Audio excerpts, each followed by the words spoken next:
Alcoholics Anonymous of page 22 second paragraph. और हम देख रहे हैं कि एक्रॉन, क्लीवलैंड और न्यूयॉर्क ये जो केंद्र बिंदु थे, फोकल पॉइंट्स थे अल्कोहलिक्स एनोनिमस के, जब ये शुरू हुई शुरुआती दिनों में, अब ये फैल रही थी। और हमने यात्रा करी फिलाडेल्फिया की, वॉशिंगटन की। यहाँ पे जिम बरल और फिट्स मेयो ने ए का प्रचार शुरू किया, ए का मैसेज पहुंचाया और वहां पे मीटिंग शुरू करी। अब हम अपना ध्यान ले जाते हैं शिकागो की, जो again this is we are moving now from the east coast of America, mid west, और अब हम सेंट्रल अमेरिका की तरफ आ रहे हैं, शिकागो। अगर मैप होता तो हमें तो अच्छा लगता है, शिकागो पता चल जाता है कि with respect to Cleveland, Akron, New York, Philadelphia, Washington, Chicago का पोजीशन है in the geography of USA. Anyway, we continue till then. कहता है यहाँ पे कि many of the essentials of A, as we now understand them, were to be found already in the pioneering groups in Akron, New York, and Cleveland as early as 1939. Pioneering groups मतलब शुरुआती group, जिन groups ने सब कुछ शुरू किया, जो शुरुआती दौर के ग्रुप्स थे, जहाँ पे ए के सिद्धांत वगैरह साबित हुए, सिद्ध हुए और ए कारगर हुआ। तो ये तीन ग्रुप जो थे, तीन जगहें जो थी रादर, ये केंद्र बिंदु थे अल्कोहलिक्स उस टाइम पे। और यहीं पे जो ए के सिद्धांत इवॉल्व हुए, जो हमारे सामने आए, वो आज तक जो है वो लागू है। हमारे आज तक ए के जो ढांचा है उसमें ये सिद्धांत लागू होते हैं। लेकिन much but there remained much more to be done and lots of questions to be answered. लेकिन अभी बहुत कुछ करने को बाकी रह गया था, बहुत से सवाल। और उसमें एक सवाल था कि would many A's, for example, moving out of the old original groups, be successful in new towns and cities? जैसे मैं कहता हूँ, हमेशा जिंदगी डायनामिक है। जो एक जगह स्थिर है वो जरूरी नहीं है कि वो उसी जगह जिए और उसी जगह मर जाए। मूवमेंट होता है, आदमी अपनी ज्योग्राफी चेंज करता है, अपनी निवास चेंज करता है, कभी काम के सिलसिले में, कभी कोई निजी कारणों के लिए मूवमेंट होता है लाइफ में। तो जो लोग एक्रॉन, क्लीवलैंड और न्यूयॉर्क से अपना जो ज्योग्राफी थी बदल रहे थे, यानी कि मूवमेंट कर रहे थे, घूम रहे थे, फिर रहे थे, सफर कर रहे थे, चाहे अपने काम के लिए या अपना निवास बदल रहे थे, एक जगह से दूसरी जगह रहने के लिए तबादले होते थे, धंधा लोगों को ले जाता था काम के सिलसिले में। तो क्या वो जो नई जगहों पे जाएंगे, न्यू टाउन्स एंड सिटीज की बात कर रहे हैं, नए शहरों में जाएंगे, तो क्या वहां पे वो ए का मैसेज ले जा सकते हैं? In those days the first few of our early travellers were forerunners of thousands were on the move. Forerunners यानी कि जो सबसे आगे भागता है। तो ये जो पाइनियर्स थे, शुरुआती मेंबर थे, जब वे एक शहर से दूसरे शहर जाते थे, ट्रैवल करते थे, यात्री थे, तो ये जो थे ये फॉरनर्स थे, यानी कि आगे इस दौर में आगे चल रहे थे। और क्या वो यहाँ पे आके भी ए को, यहाँ वे ए को फैला सकते थे नए शहरों में? हमने देखा फैला सकते थे, हमने फिलाडेल्फिया और वॉशिंगटन में देखा। और अब आज चलते हैं हम शिकागो की तरफ। और शिकागो में वो कह रहे हैं यहाँ पे कि we had watched one named Earl T as soundly indoctrinated by Dr. Bob on the Acton Nights. He returned home to Chicago in 1937. Earl T, पूरा नाम अर्ल ट्रीट, और इसकी कहानी है हमारे फोर्थ स्टेशन में, he sold himself short। और earl treat के बारे में बात करते हुए, इंडोक्ट्रिनेटेड यानी कि वो सोबर हुआ डॉक्टर बॉब और क्लीवलैंड में डैनियल स्नाइडर था, इन दोनों से संपर्क में था वो नियमित तौर पर, वही प्राकर सोबर हुआ वो। मूव टू शिकागो, जो उसका निवास था। और इससे पहले वो शिकागो और एक्रॉन के बीच में कई सालों से टप्पे खा रहा, बाउंसिंग बैक एंड फोर्थ, इसके स्टोरी में लिखा हुआ है। क्योंकि उसको पता था कि वो इलाज कोई नहीं है, शराबीपन है, और उसको अगर कहीं से रिकवरी होनी है तो वो एक्रॉन से होनी है। ये बात उसको भी समझ में आ गई थी, और उसके पिताजी जो थे, तो उसके साथ लगे हुए थे उसके उपचार में, उनको भी समझ में आ गई थी। तो वो ऊपर शिकागो और के बीच में, और जब वो वहां पहुंचा है शिकागो वापस, तो वो इंडोक्ट्रिनेटेड बाय, लिखा है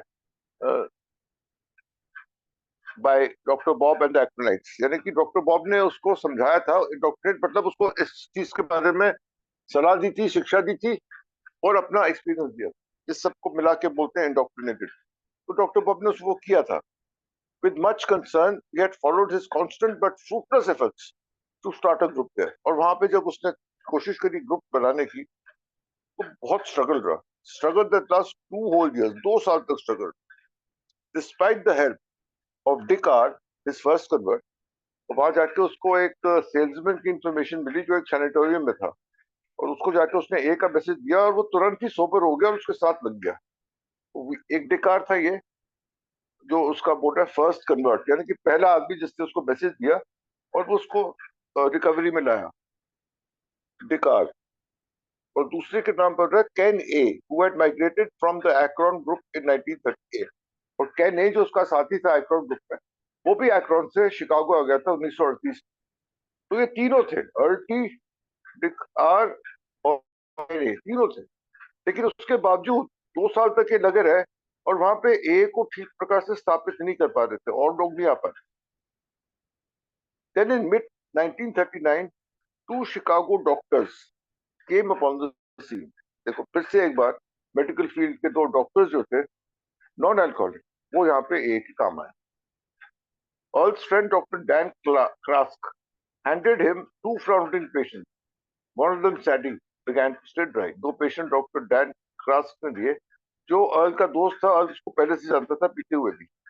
उसने 2 फ्लाउंडरिंग मतलब बार बार जो रिलैप्स हो रहा था, जिनका ठीक नहीं हो पा रहे थे बहुत सारी कोशिश के बावजूद, वो दिए। और उनमें से एक सैडी जो था, he began to stay dry. तो यहाँ पे जो था, ये थोड़ा सी सफलता यहाँ पे मिली डॉक्टरों के द्वारा। लेकिन असली सफलता मिली a little while later. Doctor Brown of Evanston, Evanston Chicago के पास एक जगह है, करीबन 1 घंटे की ड्राइव है शिकागो से एवांस्टन। तो वहाँ एक डॉक्टर ब्राउन था। He expose several patients to Earl. उसने अपने कई, एक नहीं अनेक, जो उसके मरीज थे, शराबीपन से पीड़ित थे, उनको अर्ल के साथ उनका आमना सामना कराया। तो एक मैसेज दिया न दे, और अर्ल ने उनको उनके अर्ल को संपर्क में रहा कि जब एक शराबी दूसरे शराबी से बात करेगा तो जो जादू होता है वो, ताकि उनको महसूस हो। तो उन्होंने अर्ल से उसको उनकी मुलाकात कराई, डॉक्टर ब्राउन ने। तो ये again very good friend of A, doctor brown. और ये एवांस्टन में थे, जो जैसे मैंने कहा 1 घंटे की ड्राइव शिकागो से। Among them was Sylvia, Luke, and Sam and his wife T, all of whom have remained sober. 4 शराबियों के यहाँ नाम दिया, Sylvia, Luke, Sam and T, जो वो बता रहा है कि आज तक सोबर है। बट आज तक मतलब जब ये किताब लिखी गई। तो यहाँ पे लॉन्ग टर्म सोब्रिटी एकदम से 4 लोगों को मिली है थ्रू डॉक्टर ब्राउन। लेकिन विशेष रूप से हम सिल्विया की बात करेंगे। Sylvia have got off to a slow start. शुरुआती दौर में थोड़ा सी इसको दिक्कत हुई थी। स्लो स्टार्ट मतलब यहाँ पे थोड़ा डामाडोल शुरुआत रही थी सिल्विया की। In desperation she visited Akron and Cleveland. Sylvia की भी कहानी है बिग बुक में, और अर्ल टी की कहानी है सोलर शॉर्ट के तुरंत बाद। सिल्विया की कहानी है फर्स्ट लेडी ऑफ शिकागो ए, यहाँ पे तस्वीर आ गई है, और इसकी कहानी थी keys to the kingdom. It immediately follows the story he sold short in our big book fourth edition. तो सिल्विया जो थी got to slow start. In desperation she visited Akron and Cleveland, the following centers in Ohio.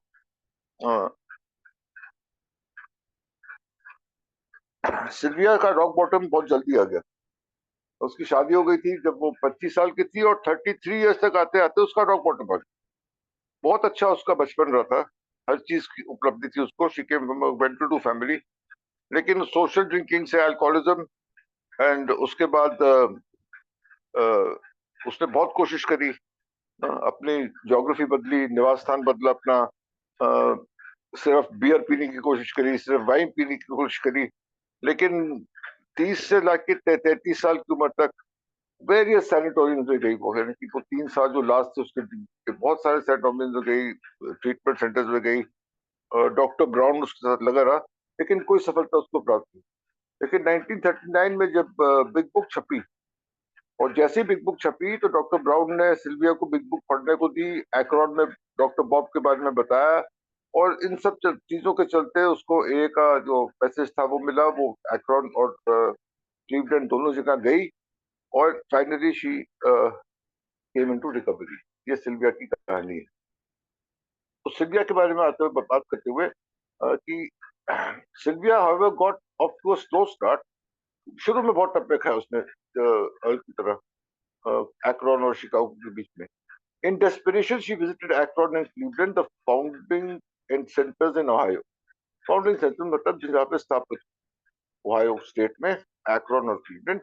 Here she was exposed to Henrietta and Dr. Bob. यहाँ Henrietta Sibling और Dr. Bob से उसकी मुलाकात हुई, and she worked over by Clarence and Dorothy. Clarence और Dorothy Snyder ने भी इससे मुलाकात करी, उनके साथ भी काम Cleveland Elders. Still she drank on, लेकिन वो पीती चली गई, बार बार वो लैप्स का होता गया। She returned to home in Chicago, where for reasons best known to herself and God, she suddenly got sober and stayed that way. भगवान ने फिर अपने रहस्यमय तरीकों से काम किया। शिकागो वापस आई वो, और जो चीज वो उपलब्ध नहीं कर पा रही थी, वो हासिल नहीं कर पा रही थी परमानेंट सोब्रिटी क्लीवलैंड और एक्रोन में, शिकागो में आके वो सोबर हो। कैसे हुई? वो कह रहा है यहाँ पे, ओनली शी नोज और गॉड नोज। भगवान को पता है, उसको पता है। और यहाँ पे फिर वो, यहाँ पे वही बात आती है कि जब तक वो ईश्वर की कृपा नहीं होती है ना, तो कुछ नहीं हो सकता हमारा शराबियों का। और यहाँ पे यही कहूंगा मैं कि यहाँ पे ईश्वर की कृपा हुई उसके ऊपर। और वो जब शिकागो वापस आई, तो एक सिद्धांत तो उसके साथ थे ही, क्योंकि उसने काम करा था वहां पे। And she became permanently sober after she came back to Chicago. और यहाँ पे देखिए आप, सिल्विया की तस्वीर है, and we can see that she was a very pretty woman, and very controversial to some extent in ये जब मीटिंग्स में जाती थी, और जब अल्कोहलिक्स वहां आते थे अपनी वाइफ्स के साथ, तो वो वाइफ्स जो थी अल्कोहलिक्स थी, वो कहते थे उनसे कि जरा इससे दूर ही रहना तुम्हें। हाँ? उनको थ्रेट लगती थी ये Sylvia.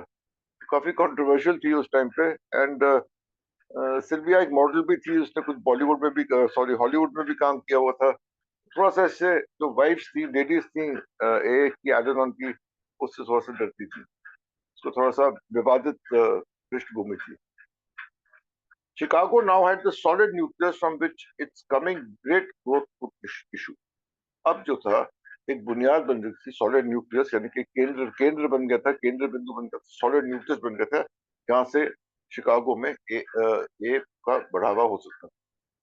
Continually encourage by doctor brown. Doctor brown लगा रहा, देखो ये फिजिशियन डॉक्टर ब्राउन जो था, जिसने अर्ल टी की मदद करी थी, वो लगा रहा।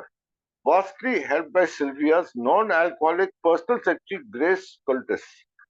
Non-alcoholic पर्सनल सेक्रेटरी जो थी सिल्विया की, ये देखिए इसमें इसने मैप भी डाल दिया। शिकागो हम देखेंगे, पहले न्यूयॉर्क न्यू जर्सी है, उसके बाद क्लीवलैंड एक्रोन है, and moving more into the central America we come to Chicago. और शिकागो और सेंट लुइस जो है वो ज्यादा दूर नहीं है। और ये देखिए शिकागो का लोकेशन यहाँ पे, नंबर ऑफ माइल्स यहाँ पे मेंशन नहीं है, but not very far. And we are moving in the same in one direction हो गया, जैसे आप देख रहे हैं, को मूव करने हम क्लीवलैंड से फिलाडेल्फिया, वॉशिंगटन डीसी, और यहाँ शिकागो। थैंक यू सुमेश, 600 मील है, 600 miles from kilometres. Okay Sumesh, got it, 600 kilometres distance. तो यहाँ पे हम देख रहे हैं कि कैसे मूवमेंट हो रही ज्योग्राफी की। और डॉक्टर ब्राउन ने जो सिल्विया को इंट्रोड्यूस कराया, सिल्विया की नॉन अल्कोहलिक पर्सनल सेक्रेटरी जो थी Grace Cultis, cheered on by Earl's wife Katie, और अर्ल की वाइफ केटी, जो अब आगे जाके देखेंगे ये एलेडॉन के फॉर्मेशन में भी इंस्ट्रूमेंटल थी, उसका बहुत बड़ा योगदान था केटी का, अर्ल की जो वाइफ थी, अर्ल की वाइफ। तो अर्ल और Grace, non alcoholic secretary of Sylvia, the शिकागोans started to search for still more prospects, और शराबियों को ढूंढते रहे, prospects ढूंढते रहे। Meeting soon began both in Earl's home and in Sylvia's। यहाँ पे वो दौर था जब घरों पे मीटिंग होती थी, तो अर्ल के घर में और सिल्विया दोनों के घरों में मीटिंग्स शुरू हो गई। As an Chicago slowly grew and prospered, Grace was continually at the business end of Sylvia's phone. और जो नए लोगों के फोन आ रहे थे, कहते हैं यहाँ पे ग्रेस जो थी सिल्विया की सेक्रेटरी, वो बिजनेस एंड ऑफ, यानी कि वो लोगों से बात करी थी तो ए के साथ संपर्क में आना चाह रही थी। She became the groups first secretary, और वो वहां की ग्रुप की पहली secretary. When the Saturday Evening Post, John Alexander का article, appeared in 1941, the traffic became very heavy. और यहाँ पे जैसे हम पता है कि क्या कमाल किया तो उस आर्टिकल पे कितने इंक्वायरीज आई थी, कितने फोन कॉल आए थे, तो ट्रैफिक बिकेम वेरी हैवी, यानी कि बहुत सारे लोगों ने संपर्क करने की कोशिश जब यहाँ करी, और ये पूरे देश में हुआ था यूएसए में उस टाइम पे, तो शिकागो में भी हुआ था, लोगों ने हैवी ट्रैफिक आया था, लोग इंक्वायरीज कर। Sylvia's place became a sort of Chicago Grand Central. Chicago grand central, Chicago के जो रेलवे स्टेशन है उसका नाम है Chicago grand central.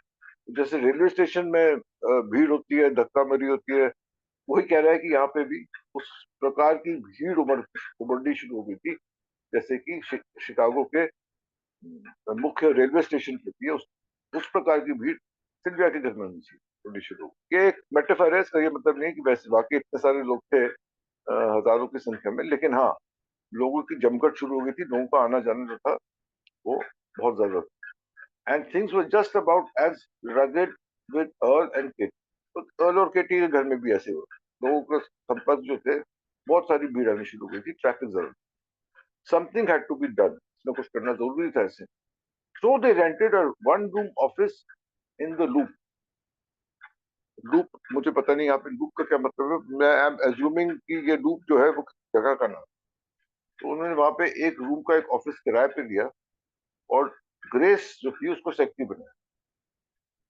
She was installed there, यानी कि उसको वहां पे स्थापित किया, to direct the stream of applicants for 12 applicants. उसका काम क्या था कि जो धार, एक कतार सी लगी हुई थी, स्ट्रीम लगी हुई थी, बहाव जो था लोगों का जो एक के साथ संपर्क में रहना चाहते थे, उनको निर्देश देना, उनको दिशा दिखाना कि उनको कहाँ जाना है, किससे बात करनी है, कैसे करना है, उसके लिए एक कोऑर्डिनेशन की जरूरत थी, और वो ग्रेस कर रही थी इस छोटे से office. Hospitalization and other help, किसी को ए का मैसेज देना है, किसी को हॉस्पिटलाइज करना है, या कोई और सहायता करनी है, तो वो उसके जरिए वो वहां पे सहायता को वो वहां से जो है निर्देशित। This was as first organized local service center, the forerunner of many intergroup associations we maintain in large cities nowadays. देखो ये इंटरग्रुप का जो कॉन्सेप्ट है वो यहाँ से शुरू हुआ। एक जगह को सेंट्रलाइज कर दिया गया कि पूरे शहर में और पूरे एक जनरल एरिया में जहाँ बहुत सारे छोटे छोटे ग्रुप्स हैं, उनको एकजुट करना, ताकि उनके जो स्ट्रेंथ्स हैं, हम मेरे ख्याल से कुछ दिनों पहले हम अपने कॉन्सेप्ट की मीटिंग में भी उसके बारे में बात कर रहे थे। जो जो मीटिंग्स, हर एक ग्रुप के अपने स्ट्रेंथ्स हैं, हर एक ग्रुप के अपने रिक्वायरमेंट्स हैं, हर एक ग्रुप के पास कुछ रिसोर्सेज हैं, किसी के पास नहीं है, तो उन सबको एकत्रित करना, यूनाइट करना उन सारे ग्रुप्स को, ताकि वो एक फोर्स बन सके जो लोगों की, न्यू कमर्स की मदद कर सके। ऑब्जेक्टिव क्या है? Pass the carry the message to alcoholic who still suffers. उसमें जो है वो इंटर ग्रुप ने उन ग्रुप्स को यूनाइट करके और एक यूनाइटेड फोर्स बनाई जो अल्कोहलिक्स की मदद कर सकता था। तो ये कॉन्सेप्ट जो था वो यहाँ पे इसकी शुरुआती दौर दिखाई देता है। और जैसे कि ग्रेस ने इस छोटे से ऑफिस से कई ग्रुप्स को एकत्रित करके और मदद करने की कोशिश करी पीड़ित शराबियों। Many an A group within a several hundred miles radius of Chicago can trace its origin to the work of that center. कई ग्रुप, अब ये यहाँ पे थोड़े से दायरे की बात नहीं कर रहा है, कई 100 किलोमीटर स्क्वायर किलोमीटर्स की बात कर रहे हैं, सेवरल हंड्रेड किलोमीटर्स की बात कर रहे हैं, radius, radius not square, radius several hundred kilometres. तो वो शिकागो से संपर्क में आके, और वो अपने वहां से रिसोर्सेज भी मिलते थे, वहां से प्रोस्पेक्ट्स भी मिलते थे, और वहां से सहायता भी मिलती थी उन लोगों को काम करने की। नोटेबली अर्ली वंस भी, अब ये ग्रुप्स के नाम है ग्रीन बे, विस्कॉन्सिन, और मिनेपोलिस मिनेसोटा, ये जगह के नाम है जो शिकागो के इर्द गिर्द है। तो यहाँ से जो थे वो वहां शिकागो का जो इंटर ग्रुप का ऑफिस था उस टाइम पे, जो सिल्विया की नॉन अल्कोहलिक सेक्रेटरी ग्रेस चला रही थी, another contributor to a non-alcoholic friend of A, उसने वहां से उसको स्थापित किया ताकि वो उस एरिया के उस जगह के लोगों का मदद कर सके, वहां के पीड़ित शराबी। तो ये हमने आज यात्रा करी दोस्तों शिकागो की। और कल से हम आएंगे, थोड़ा सा अपना रुख बदलेंगे और हम देखेंगे कि एलेनॉन की स्थापना और एलेनॉन की जो बुनियादी शुरुआत थी वो किस प्रकार से हुई। उसके बारे में हम कल, यानी कि कल है शनिवार, 28 जून को बात करेंगे। आज के लिए will stop over Anuj, and just to remember we are on the 1 to 3rd paragraph page 23 for tomorrow. Thank you Anuj, back to you. Thank you Atul ji, बहुत सुंदर रीडिंग। और आज हमने वाकई वही पढ़ा कि कैसे सिल्विया के ऊपर गॉड ग्रेस रहस्यमयी तरीकों से हाउ शी बिकेम सोबर, और कैसे उन्होंने अपने घर पर बाकी में पर्सपेक्टिव जो अल्कोहलिक्स थे उनको सोबर करने के लिए जिस तरह से कार्य करना शुरू करा, और उसमें क्या क्या उन्हें एक्शन लेना पड़ा, उसके बारे में आज हमने पढ़ा, आल्टी के बारे में और सिल्विया के बारे में। Thank you so much Atul ji for today's reading. अब मैं राजेश जी को बुलाना चाहूंगा। राजेश जी आइए और उसके ऊपर थोड़ा सा और प्रकाश डालिए। आइए राजेश जी। जी धन्यवाद। नमस्कार, मेरा नाम राजेश है, मैं शराबी हूँ। आनंद जी सर्विस के लिए धन्यवाद, बहुत बहुत धन्यवाद। और बहुत ही बढ़िया। अच्छा, ऐसे लग रहा है जैसे कोई फिल्म सी बन गई है, क्रोन से चली वापस फिर न्यूयॉर्क, जैसे कोई कोई चीज जा रही है और पहले उसका जो ऑरिजिन है, वो जो उत्पत्ति है, वो एक्रोन से हुई, एक्रोन से फिर न्यूयॉर्क, न्यूयॉर्क से जैसे क्लीवलैंड। कैसे घूम रहा है यार, जैसे पहिया सा नहीं समय का घूमता है, वैसे घूमता है एक एक चीज। अब ये सारी की सारी चीजें जो है ना, ये किताब को जोर लगाने, मतलब किताब के लिए जोर लगाने के लिए हुई है। मतलब वो जो तीन, मैं तो तीन टेक ऑफ बोलता था, लेकिन वो चार टेक ऑफ बेसिकली सैटरडे। अच्छा, मैंने लास्ट से शुरू कर दिया।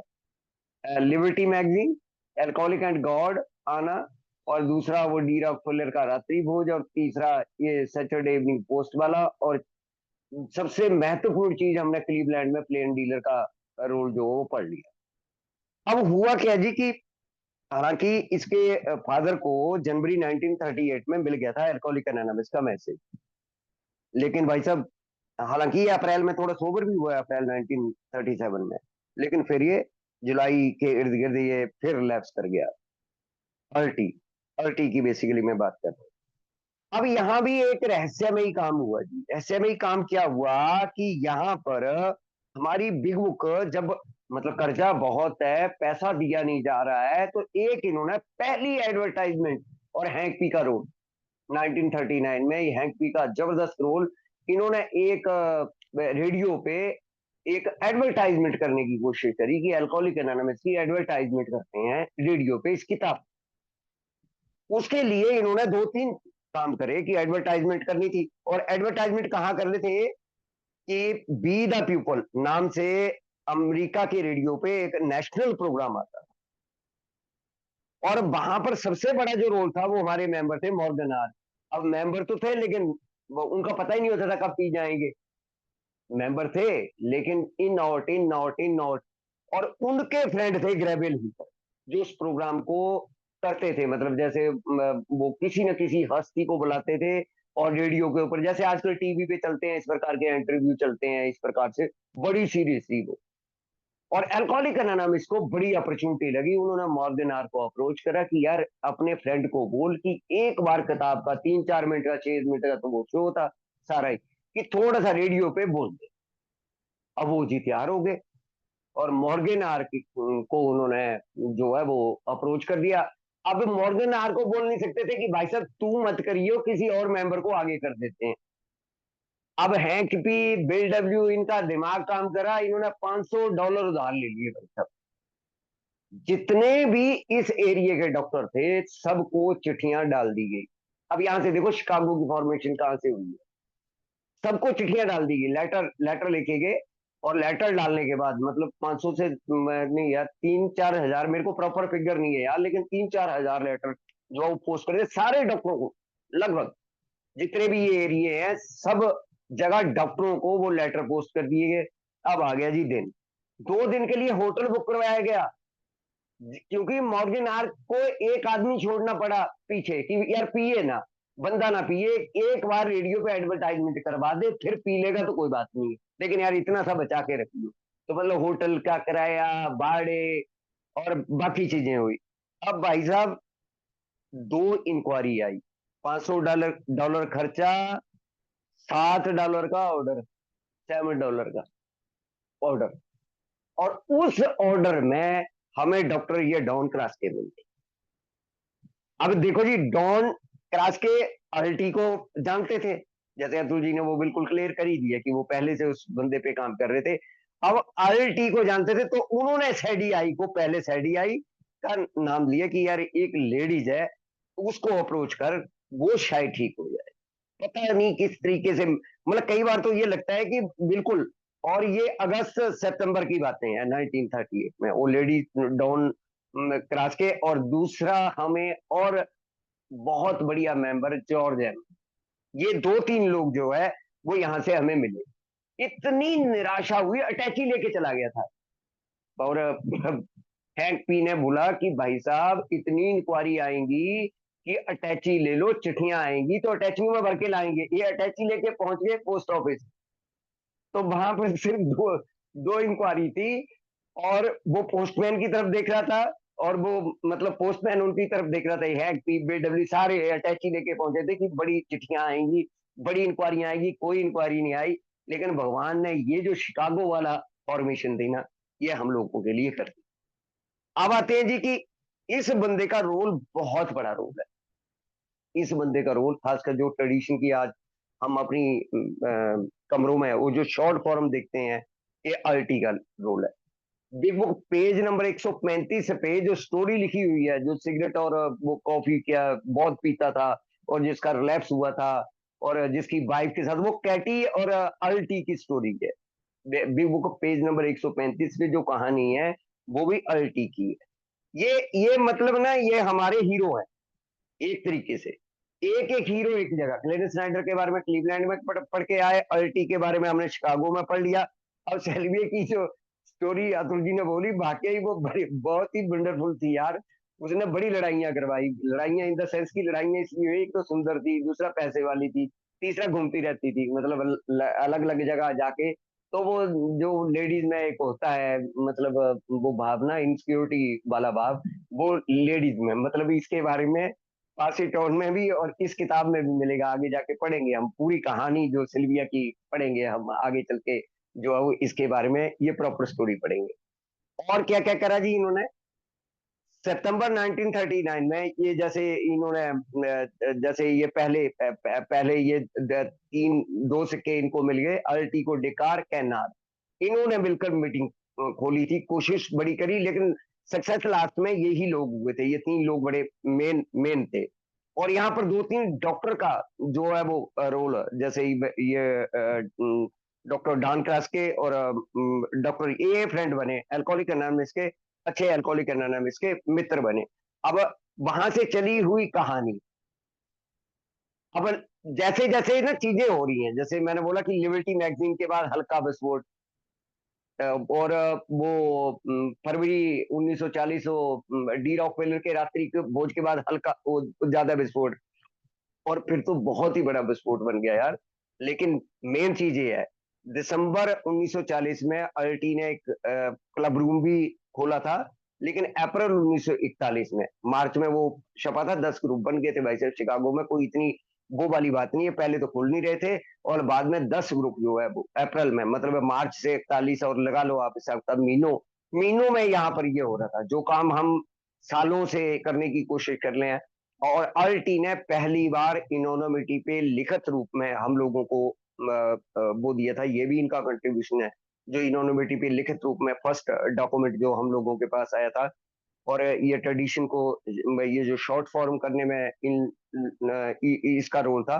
और 1950 में, मेरे हिसाब से 1950 में इसको ट्रस्टी भी बनाया गया था, अल्टी को बी क्लास ट्रस्टी भी ये लोग ये बना था।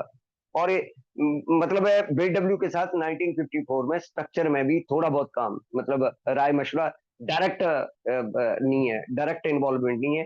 तो स्ट्रक्चर जो हमारा कॉन्फ्रेंस का स्ट्रक्चर है उसमें भी ऑडिटी का थोड़ा रोल है। धन्यवाद। Thank you so.